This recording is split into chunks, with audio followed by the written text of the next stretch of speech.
నిర్ణీత వయసుకు లోబడిన మైనర్లకు సోషల్ మీడియాకు దూరంగా ఉంచే విషయంపై ఏపీ ప్రభుత్వం ఫోకస్ చేసింది. దీనికి సంబంధించిన విధి విధానాలను రూపొందించాలని అధికారులను ఆదేశించారు మంత్రి నారా లోకేష్. సోషల్ మీడియా జవాబుదారీతనాన్ని బలోపేతం చేయడంపై సచివాలయంలో ఏర్పాటు చేసిన మంత్రుల బృందం సమావేశానికి మంత్రి లోకేష్ అధ్యక్షత వహించారు. చిన్నారులపై సోషల్ మీడియా నిషేధం విధించే అంశంపై సింగపూర్, ఆస్ట్రేలియా, మలేషియా, ఫ్రాన్స్లో అనుసరిస్తున్న విధానాలను అధ్యయనం చేయాల్సిందిగా అధికారులకు సూచించారు. ఈ విషయంపై సుప్రీంకోర్టు గైడ్ లైన్స్ ను పరిగణనలోకి తీసుకుని మార్గదర్శకాలు రూపొందించాలన్నారు.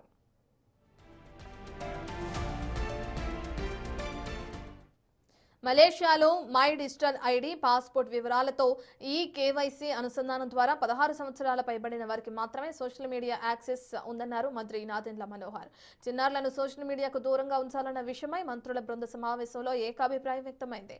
అయితే ఎంత వయోపరిమితి విధించాలనే విషయంపై వివిధ దేశాల్లో చట్టాలను పరిశీలించాల్సిందిగా మంత్రుల బృందం అధికారులకు సూచించింది.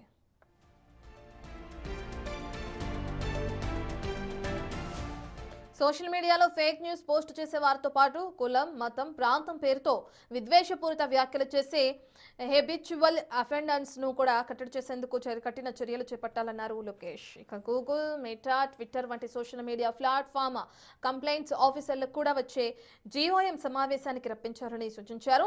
సోషల్ మీడియాలో విద్వేషపూరిత వ్యాఖ్యలు చేసే వారిపై చర్యలు తీసుకునేందుకు సెక్షన్ 46 ఐటీ యాక్ట్ ప్రకారం రాష్ట్ర స్థాయి ఆఫీసర్ నియామకంపై నోటిఫికేషన్ విడుదల చేయాలని సమావేశంలో నిర్ణయించారు.